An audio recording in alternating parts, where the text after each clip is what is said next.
할렐루야.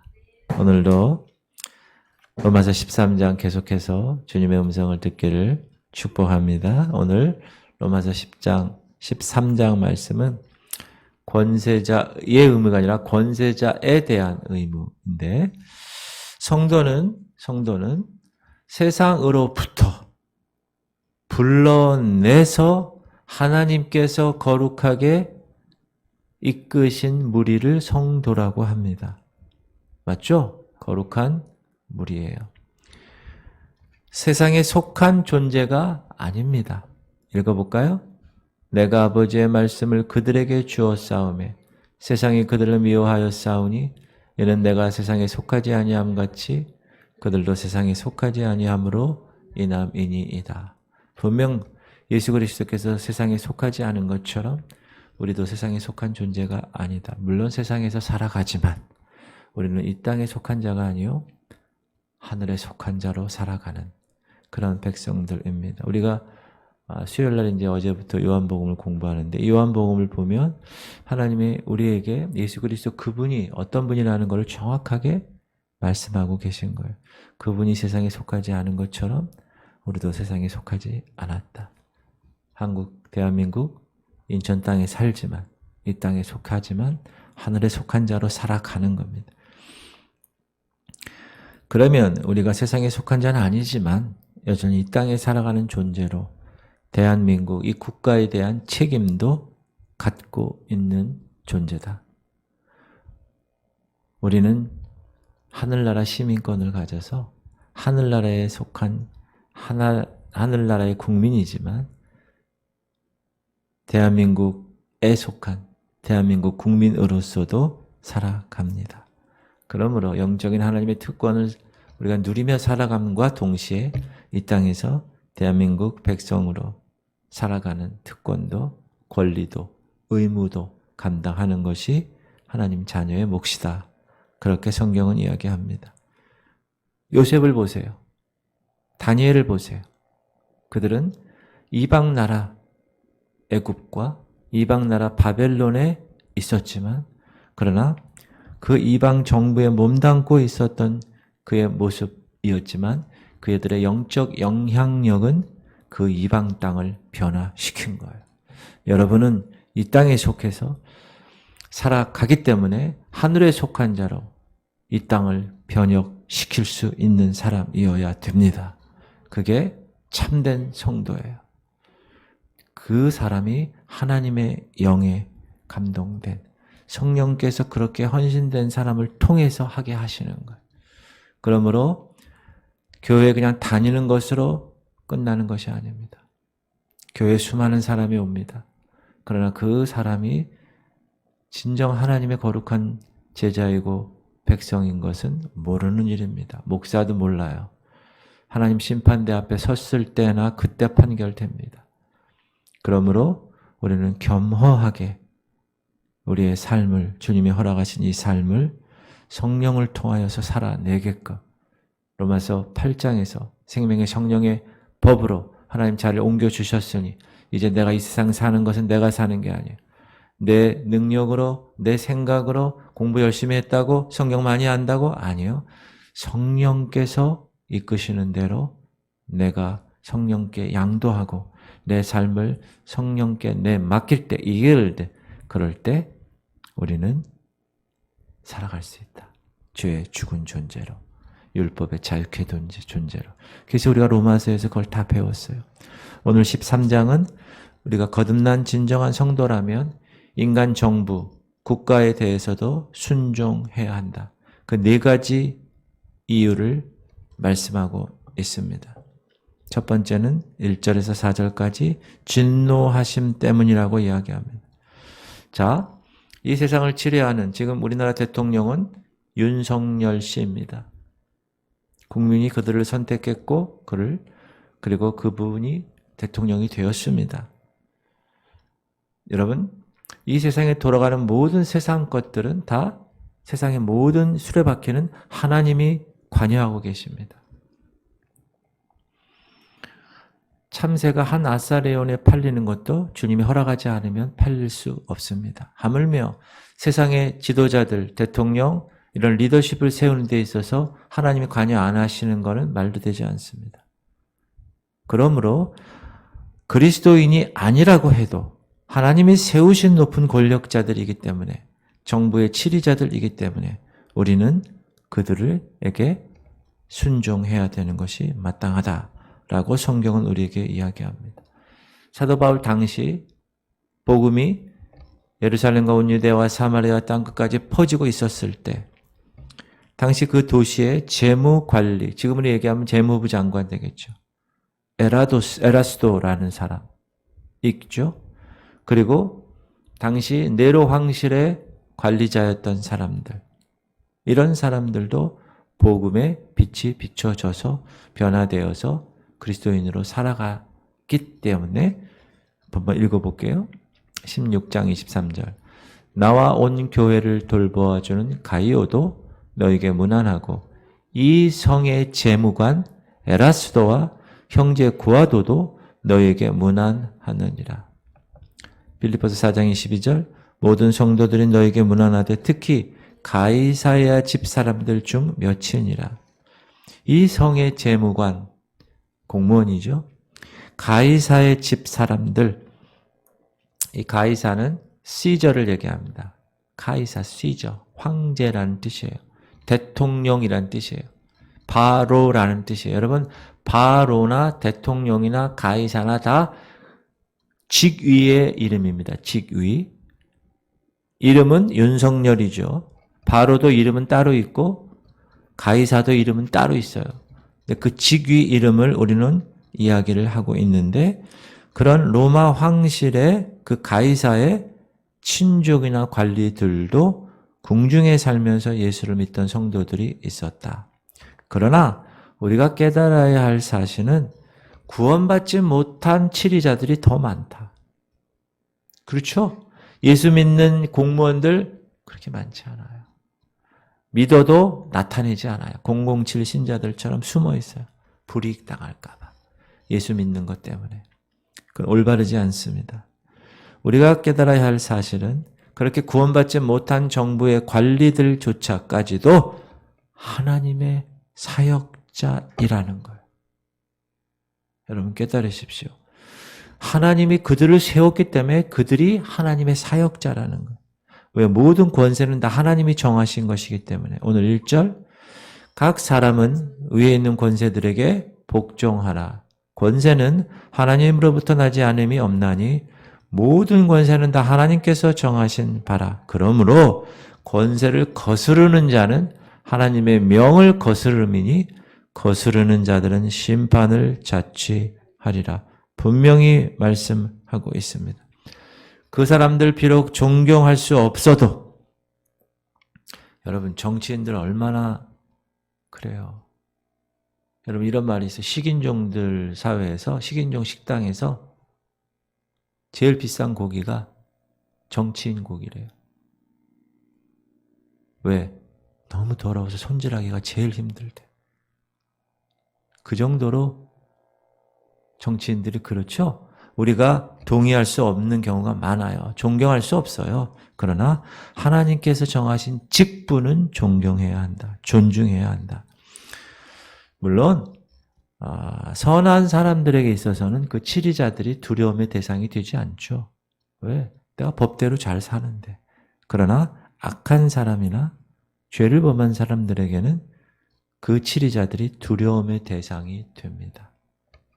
3절, 다스리는 자들은 선한 일에 대하여 두려움이 되지 않고 악한 일에 대하여 되나니 네가 권세를 두려워하지 아니하려느냐.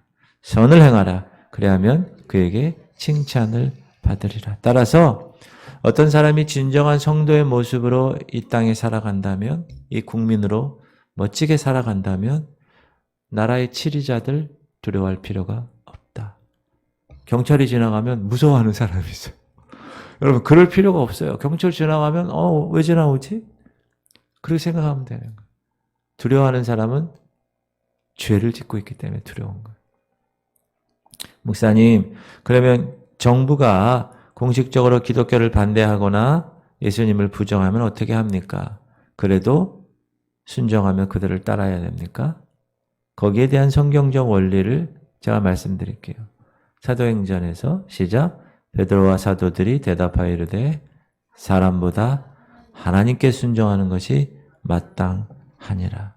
그러므로 정부가 우리가 전적으로 정부를 순종해야 하지만 왜? 하나님이 세우셨기 때문에. 그러나 하나님과의 관계에서 기독교를 반대하거나 부정적인 영향을 우리에게 주거나 예수 그리스도를 부정하게 하면 어떻게 해야 됩니까? 하나님께 순종하는 것이 마땅한 것이다.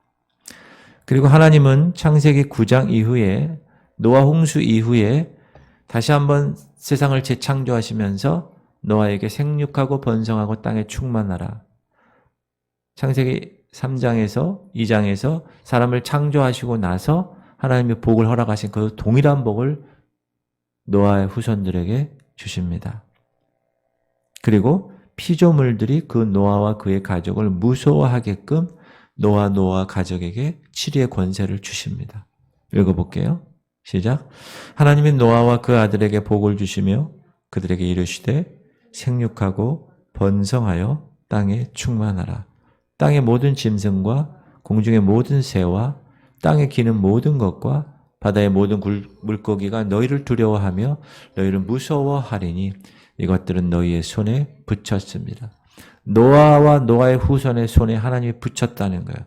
모든 것들을 짐승, 새, 물고기, 모든 피조물을. 하나님은 이 세상에 세 가지 기관을 스스로 세우셨습니다. 창세기 2장에서 가정 공동체를 세우셨고 사도행전 2장에서 예루살렘 교회를 통하여 교회 공동체를 세우셨고 창세기 9장에서 국가 공동체를 다스리는 공동체를 세우셨습니다. 그러므로 이 세 공동체에서 다스림의 기능이 잘못되게 되면 반드시 혼란이 오고 문제가 올 수밖에 없다라는 것입니다. 4절 오늘 본문 그는 하나님의 사역자가 되어 네게 선을 베푸는 자니라. 그가 누구예요? 치리자들이에요. 하나님이 권세를 부여한 사람이에요. 분명히 말씀하시죠. 하나님의 사역자가 되었다. 그러나 네가 악을 행하거든 두려워하라. 그가 공연히 칼을 가지지 아니하였으니 곧 하나님의 사역자가 되어 악을 행하는 자에게 진노하심을 따라 보응하는 자니라. 그러므로 하나님이 세우신 국가는 하나님의 사역자가 되는 것이다. 그러므로 악을 행하는 자에게는 진노하심으로 보응하고 그러므로 국가의 치리자들에게 순종하는 것 바로 하나님 사역자에게 순종하는 것이다. 그것이 하나님의 원리다. 오늘 말씀을 통하여 여러분에게 주께서 말씀하십니다. 두 번째는 양심을 위하여 순종해야 된다. 만일 성도가 국가에 대한 순종이 두려움 때문이라면 그거는 무서워서 순종한다면 그것은 저급한 차원이 낮은 사람입니다. 우리 안에 하나님은 무엇을 주셨어요? 양심을 주셨어요. 누구를 통하여? 성령을 통하여. 성도는 성령께서 그의 양심에 증거하는 것을 알아차릴 수 있어야 돼요. 경험할 수 있어야 돼요. 그렇지 못하면 성도가 아닙니다. 가짜입니다. 여러분 교회에 직분 있고 교회 오래 다녔어도요. 가짜가 많습니다. 영적으로 바라보면. 저는 이 교회는 그런 사람들을 잘라내는 게 아니에요. 그런 사람들을 계속 훈련시키고 이곳에서 하나님의 거룩한 백성으로 말씀과 기도와 하나님의 성령으로 변화되어서 하나님의 신부 성도로 알곡으로 만드는 것이 제가 이 교회에 온 목적이고 하나님께서 저를 이곳에 보내신 목적입니다. 그러므로 여러분들은 제 말씀에 순종하여서 하나님 정말 알곡 성도가 되기 원합니다. 그렇게 순종하며 따라오는 것, 그것이 하나님께 영광되는 삶인 것을 꼭 기억하시기를 바랍니다. 왜? 성령께서 양심을 통하여 증거하고 있기 때문에 부정할 수가 없다는 거예요. 로마서 9장 우리가 공부한 내용인데요. 시작. 내가 그리스도 안에서 참말을 하고 거짓말을 아니하노라.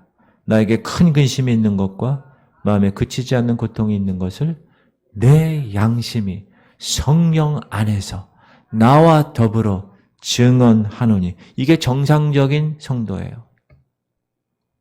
성령께서 내 마음 안에 양심으로 말씀하시는 것. 이거 하면 되지 않아? 이렇게. 만약 성도가 주님 말씀에 순종하지 않는다.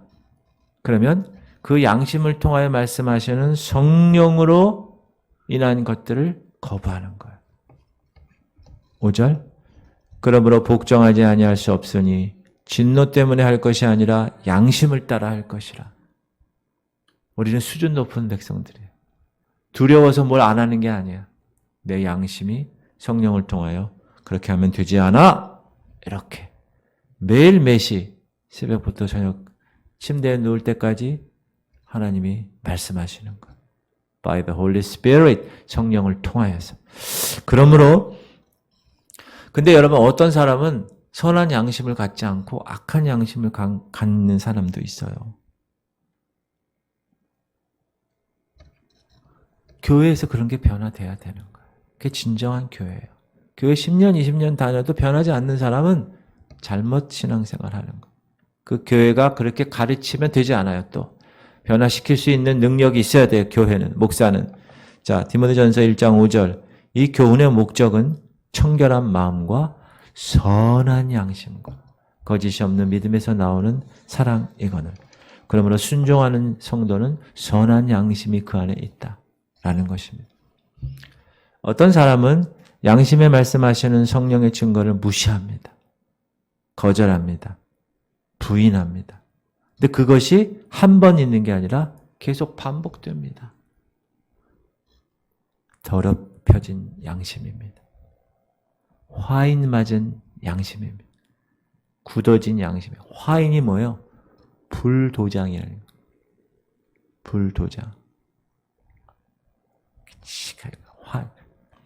디모데전서 시작. 자기 양심이 화인을 맞아서 외식함으로 거짓말하는 자들이다.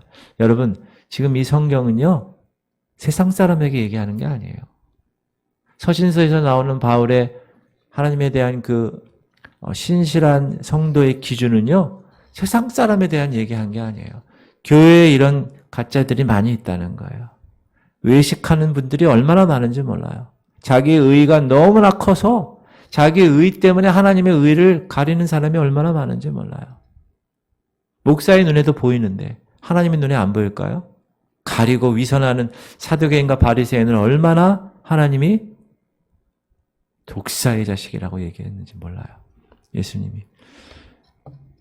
믿음과 착한 양심을 가지라. 어떤 이들은 이 양심을 버렸고 그 믿음에 관하여 파선하였느니라. 바울은 또 세금 바치는 것, 물질적인 것에 대한 어떤 관세, 그걸 어떻게 지불하는 것, 이런 것들에 관하여 이야기를 합니다. 존경해야 된다. 관리들에 대해서. 너희가 조세를 바치는 것도 이로 말미암음이라. 그들이 하나님의 일꾼이 되어 바로 이 일에 항상 힘쓰는. 여러분, 조세 낼 때 그 세금 징수원도 하나님의 일꾼이라고 그러잖아요. 그러므로 여러분, 그래야 우리의 빛이 바라는 거예요. 거기에 순종하고 항상 힘쓸 때, 아, 교회 다니는 사람은 달라. 야, 예수 믿는 사람은 확실히 다른데? 라는 것으로 나의 착한 행실을 통하여 그들에게 복음을 전하는 기회가 되는 거예요. 빛을 비추는 기회가. 이렇게 성령을 통한 양심 때문에 우리는 국가에 순종해야 한다. 세 번째, 사랑 때문에. 우리 7절 안 읽었네요. 7절. 모든 자에게 줄 것을 주되 조세를 받을 자에게 조세 바치고 관세를 받을 자에게 관세를 바치고 두려워할 자를 두려워하며 존경할 자를 존경하라. 아셨죠? 그 다음에 세 번째, 사랑 때문에. 자, 이제 바울은 정부 관리들 뿐만 아니라 우리 이웃의 모든 사람까지 포함하도록 범위를 넓히는데, 자, 이웃에 대한 신약의 정의가 뭐냐? 우리는 이웃하면 뭐예요? 같은 아파트 라인에 살고, 같은 아파트에 있고, 우리 같은 동네에 있고, 연수동이 연수동에 있고. 이런 거리의 주소나 지리적인 것으로 생각합니다. 그러나 성경에 대한 이웃의 정의는 이런 것과 전혀 관계가 없습니다. 성경에서의 이웃의 정의는 누가복음 10장에 정확하게 나와 있는데 여러분 잘 아는 사마리아 비유예요. 사마리아 강도당한 사람이 있죠? 그 사람을 세 사람이 만납니다. 첫 번째 누가 만나죠? 제사장이 만나요. 그냥 지나칩니다. 두 번째 누가 만나죠? 레위인이 만나요. 보고 지나칩니다. 세 번째 누가 만나죠? 사마리아 사람이 만나요. 사마리아는 그 당시에 개처럼 여긴 사람이에요. 근데 그 사람이 강도 당한 사람을 보고 어떻게 합니까? 도와줍니다. 그때 누가복음 10장 29절에서 관원은 이렇게 물어봅니다. 누가 나의 이웃입니까? 누가 나의 이웃입니까? 이렇게 얘기할 때 어떻게 얘기합니까? 이 셋 중에 누가 그의 이웃이냐? 질문하세요. 시작. 네 생각에는 이 세 사람 중에 누가 강도 만난 자의 이웃이 되겠느냐? 이르되 자비를 베푼 자이니다. 예수께서 이르시되 가서 너도 이와 같이 하라 하시느니라. 여러분, 누가 이웃이냐? 그게 중요하지 않아요. 지리적으로 가까워서 이웃이다? 그런 뜻이 아니에요. 예수님의 영광을 위해서 누가 나의 이웃이 될 것인가? 그게 중요합니다. 이건 율법의 문제가 아니에요. 내가 어떤 행위를 했다고 그게 아니에요. 이거는 사랑의 문제예요. 사랑의 문제. 사도 바울이 여기서 다루는 것도 사랑이에요. 사랑. 8절. 피차 사랑의 빛 외에는 아무에게든지 아무 빛도 지지 말라. 남을 사랑하는 자는 율법을 다 이룬. 여러분, 그 구약의 수많은 율법의 신약에서의 완성 두 가지입니다. 뭐죠? 하나님 사랑, 이웃 사랑. 남을 사랑하는 자는 율법을 다 이루었다고 분명히 말씀하고, 간음하지 말라, 살인하지 말라, 도둑질하지 말라, 탐내지 말라 한 것과 그 외에 다른 계명이 있을지라도 네 이웃을 내 자신과 같이 사랑하라 하신 그 말씀 가운데 다 들었느니라. 무슨 말이에요? 여러분, 이웃을 내 몸같이 사랑하면 어떻게 간음하겠어요? 어떻게 이웃을 내 몸처럼 사랑하는데 어떻게 죽이겠어요? 이웃 사람 집에 가서 어떻게 도둑질 하겠어요? 다 그 안에 들어있다. 사랑은 이웃에게 악을 행하지 아니하나니 그러므로 사랑은 율법의 완성이니라. 그래서 예수 그리스도 그분이 십자가에서 그 사랑을 이루신 거예요. 그래서 우리가 그 예수 그리스도를 율법의 완성자라고 얘기하는 거예요. 성도는 그 나라 법 아래 살고 있습니다. 저와 여러분은 대한민국 헌법 아래 살고 있습니다. 동시에 우리는 저 천국의 시민권을 갖고 있는 자입니다. 천국 시민의 법도 있어요. 그거는 이 땅에 있는 헌법과 비교가 안 되는 훨씬 높은 법이에요. 그 법이 뭔지 아세요? 사랑의 법이라는 거예요. 우리는 사랑 아래, 사랑의 법 아래에 살고 있다는 거예요. 근데 그 사랑이 율법의 완성이라고 그러는 거예요. 여러분, 남편이 밖에 나가서 하루 종일 수고하죠? 그 가족을 부양하라는 법이 정해져 있어서 그렇게 하나요? 아니요. 가족을 사랑하니까 그렇게 하는 거예요. 애써서. 그리스도의 사랑이 있는 곳에는 살인과 탐욕과 부정직 같은 것들이 있을 수가 없다. 물론 세상은 복음을 거절합니다. 저와 여러분 믿는 자들 조롱해요. 여러분 목사를요 요즘은 지나가는 개보다도 더 안 좋게 생각해요. 사람들이. 그런 사랑하기 힘든 사람들까지도 사랑하라고 주님이 말씀하고 계세요. 그런 사람도 사랑해. 목사님 저는요. 저는 저에게 잘해주는 사람도 사랑할까 말까 하는데 어떻게 그런 사람을 사랑해요?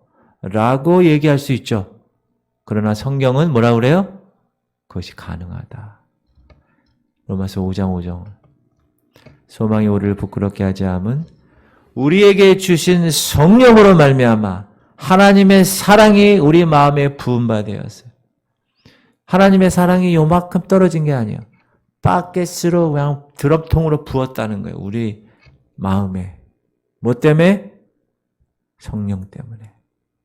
할렐루야.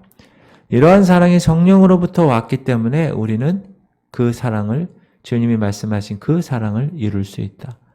오른쪽 뺨을 때리면 왼쪽 뺨까지 내려줄 수 있고, 겉옷을 달라 하면 속옷까지 줄 수 있는 그 사랑을 가능하게 하는 것이다. 사랑은 결코 실패하지 않습니다. 여러분 오늘 집에 가서 고린도전서 13장을 한번 읽어보십시오. 논쟁을 통해서 이루어지지 않습니다.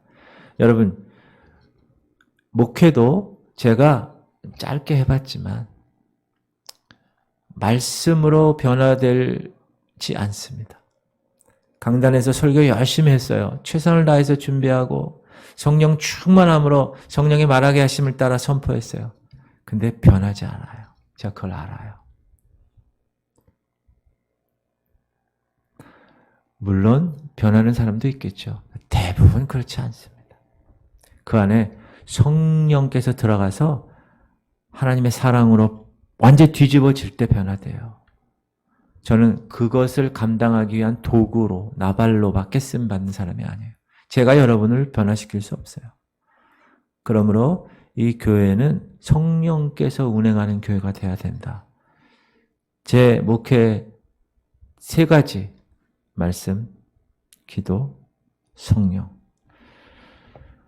그 모든 것들 안에 무엇이 있어야 된다? 사랑이 있어야 된다. 사랑을 행하는 성도야말로 최선의 국민이고 시민이다. 그것 때문에 우리가 복종해야 된다는 거예요. 나라에. 4번째는 예수님 때문에 그런 거예요. 예수님 위해서. 오늘 사도 바울은 뭐라고 그러느냐? 야, 지금이 과거보다 예수님 재림이 가까웠어. 2000년 전에 이미 그 얘기를 했어요. 바울이 말하는 구원은 여러분 잘 들으세요. 예수 그리스도께서 오실 때 우리가 부활체로 변화되는 그 순간까지 구원이라고 얘기하는 거예요. 자, 칭의로 인해서 죄와 사망의 법에 있었던 우리, 죄인이었던 우리를 의롭다고 칭해 주셨어요. 의롭지 않은데 그게 칭의예요. 구원의 시작이에요, 그게. 여러분, 그게 구원의 시작이에요. 그게 구원의 완성이 아니에요. 그것으로 하늘나라 갈 수 있느냐 없느냐? 그건 아무도 모르는 거예요.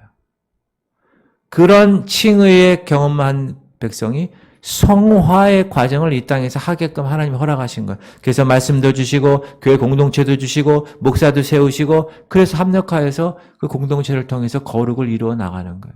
근데 그게 언제까지? 예수님 다시 오시는 그날까지. 영화로 변화될 때까지. 우리가 부활체로 변화되어서 중력을 이겨내고 하늘로 공중으로 올라가는 그 시간까지. 구원은 총체적인 시간의 축복을 의미하는 겁니다. 꼭 기억하십시오. 11절 또한 너희가 이 시기를 알거니와 자다가 깰 때가 벌써 되었으니 이는 이제 우리의 구원이 처음 믿을 때보다 가까웠습니다. 성도는 그래서 구원을 이루라는 말씀을 가지고 하루하루 이루어 나가는 삶이에요.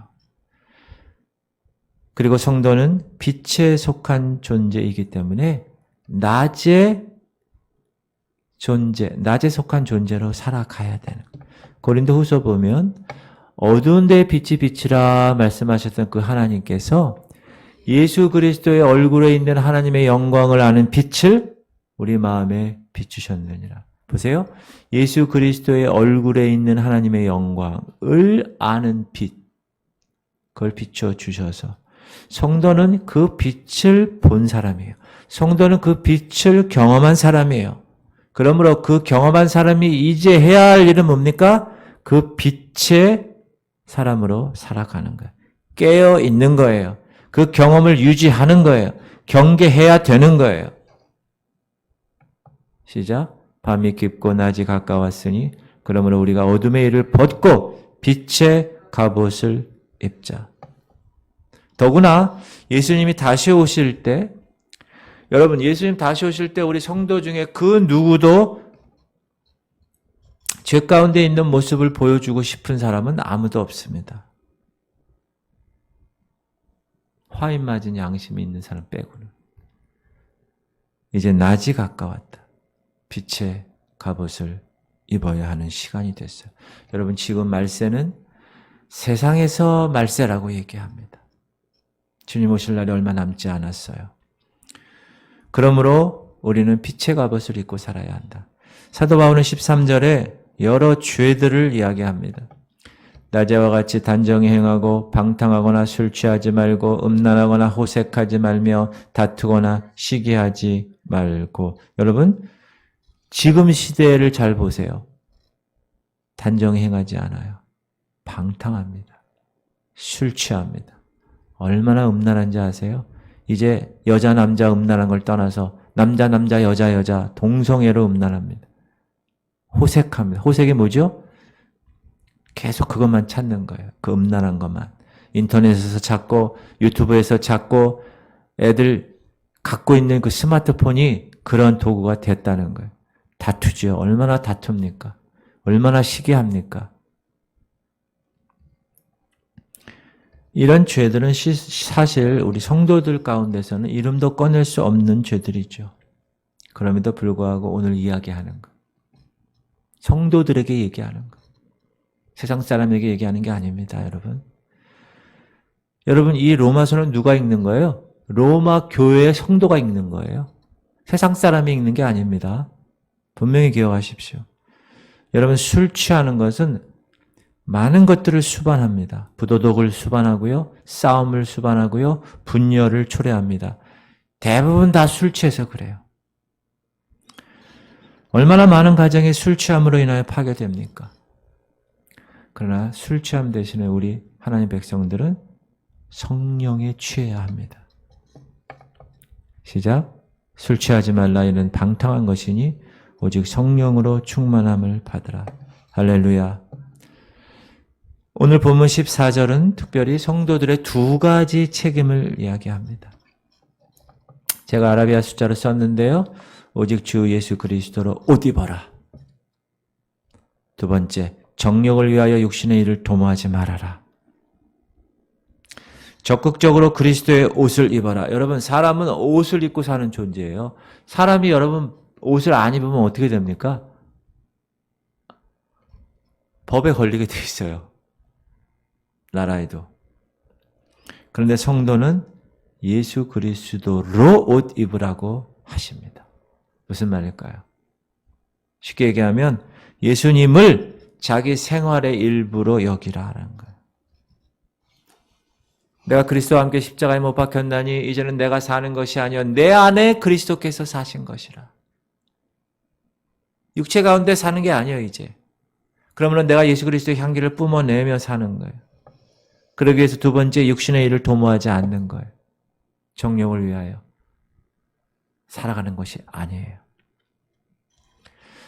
내 자신을 죄 가운데로 이렇게 빠져들게 하는 걸 어떻게 해야 돼요? 피하게 하는 거. avoid. 여러분, 특별히 육체적인 이 음란은 여러분, 성경에서 음란을 이겨라 이렇게 얘기하지 않아요. avoid, 피하라고 얘기합니다. 그래서 요셉이 미세스 보디발의 유혹을 피한 거예요. 옷을 벗기면서까지. 그러므로 내가 하는 일이 육신의 일인지 성령의 일인지를 항상 점검해야 합니다. 육신의 일은 피하는 거예요. 저항하는 거예요. resist, 저항하는 거. 안 돼! 내가 어떻게 술 취할 수 있어? 내가 어떻게 음란할 수 있어? 내가 어떻게 간음할 수 있어? 이렇게 해야 되는 거예요. 그런데 너무나 많은 성도들이 죄를 계획합니다. 다윗이 그랬어요. 다윗이 목욕하는 여인을 보고 계획합니다. 야, 데리고 와. 아내가, 아니, 유부녀야? 남편이 있니? 누구야? 우리아야? 야, 전쟁 맨 최전방에 보내. 그리고 너희들은 다 빠져나와. 이렇게 철저하게 계획했어요. 그래서 밧세바를 취하고 우리아를 죽였어요. 여러분, 다윗은 세상 사람이 아니에요. 다윗을 성경은 뭐라고 얘기합니까? 하나님 마음에 합한 자라고 평가해요. 그러나 그는 죄를 계획했어요. 그 주의 계획한 대로 실행했습니다. 그러므로 아무리 신앙이 좋다는 사람도 목사도 마찬가지입니다. 교회 공동체를 사단이 무너뜨릴 때 제일 넘버원 타겟이 목사입니다. 돈을 재정적인 것 때문에 목사를 카트시키고요. 음란한 것 때문에 목사를 카트시킵니다. 아무리 신앙 좋다는 사람도 신앙에 있어서 교만하지 않아야 됩니다. 그러므로 항상 예수 그리스도께서 이제 오실 그 빛 가운데 영적으로 깨끗하고 근신하며 사는 삶, 그것이 성도의 삶이고 그것이 책임이에요. 성도의 책임. 그렇게 살아내야만 하는 거예요. 목사도 마찬가지고 직분자도 마찬가지다. 마귀에게 틈을 주면 되지 않습니다. 그러면 넘어지게 됩니다. 특히 말세엔 더 그렇습니다. 그렇게 성경이 얘기하고 있습니다. 말세 어떻게 시대에 대해서 어떻게 얘기하죠? 성경이 무법한 시대야. 너는 이것을 알라. 말세에 고통하는 때가 이르러 사람들이 자기를 사랑하며 얼마나 자기만 사랑하는지 몰라요. 돈을 사랑하며 돈 주면 다 합니다. 요즘 자랑하며 얼마나 자기 자랑해요. 교만하며 비방하며 부모를 거역하며 감사하지 아니하며 거룩하지 아니하며 무정하며 정이 없어요. 정이 없어요. 제가 어렸을 때랑 달라요. 원통함을 풀지 아니에요. 그래서 그 씨가 이 안에 쓴뿌리가 계속 있어가지고 한번 터지면 어떻게 됩니까? 큰 난리가 나는. 모함하며 절제하지 못하며 싸나움. 여러분 싸나우신 분들 근본적으로 싸나운 사람이 있어요. 체질적으로. 선한 것을 좋아하지 아니하며 이렇게 길어 배신하며 조급하며 자만하며 쾌락 사랑하기를 하나님 사랑하는 것보다 더하며. 여러분 세상에 낙이 있는 걸 알아요. 그래서 내가 하나님 사랑하는 것도 알아. 근데 거기가 끌려. 왜? 즐거움이 있기 때문에. 그러나 요셉처럼 내가 하나님 앞에서 어떻게 득죄하리요? 딱 카트하셔야 돼요. 5절 경건의 모양은 있으나 경건의 능력은 부인하니 이 같은 자들에게서 네가 돌아서라. 유턴해라. 거기에 있으면 안 돼. 여러분 경건의 모양은 있어요. 교회도 삐까뻔쩍하게 다 지어놨어요. 시설도 다 잘해놨어요. 기도하는 것 같아요. 말씀이 선포되는 것 같아요. 그러나 능력이 없어요. 일어나질 않아. 성령의 능력이 없어. 그 같은 자들에게서 돌아서라는 거. 여러분 교회 이제 말세에는 제가 어제도 말씀드렸지만 말세에는 양극화 현상이 일어날 겁니다. 아주 소수의 무리와 소수의 교회만 하나님을 위해서 예수 그리스도의 재림에 깨닫고 최선을 다해서 기도하고 준비할 거예요. 알곡 성도가 되기 위해서. 그러나 대부분의 교회는 무력한 교회, 준비하지 않아요. 세상과 짝하면서 돌아갈 것입니다. 우리 지구촌 성결교회는 어떤 교회입니까? 좋은 교회입니다. 그런 의미에서. 마지막 때에 주께서 헌신한 성도들이 신앙 유지하는 것 더욱 어렵게 될 것입니다. 이제 세상 정부가 나타날 겁니다. 그래서 성경을 대적할 겁니다. 예수 그리스도를 적대할 거예요. 결국 그 죄의 사람, 적 그리스도가 이 세상을 하나의 거대한 사단의 제도로 연합시킬 겁니다. 진리를 반대할 거예요. 시작. 때가 이르리니 사람이 바른 교육을 받지 아니하며 귀가 가려워서 자기의 사역을 따를 스승을 많이 둬. 자기 사역을 따를 스승을 많이 둬요. 또 그 귀를 진리에서 돌이켜 허탄한 이야기를 따르리라. 그러나 너는 모든 일에 신중하여 고난을 받으며 전도자 일을 하며 네 직무를 다하라. 하나님의 말씀, 하나님의 음성으로 들으실 수 있길 바랍니다. 이 마지막 때 하나님께서 우리에게 기대하시는 것이 무엇인가? 그걸 알고 그것을 이루기 위해서 충성해야 한다. 모든 것에 신중하게 생활하세요. 고난받는 것 당연히 여기고 제대로 된 그리스도면 고난받는 거예요. 하나님 부탁하신 복음 전도자의 직무 감당하는 교회, 감당하는 목사, 감당하는 여러분 되실 수 있기를 주의 이름으로 축원합니다. 기도 제목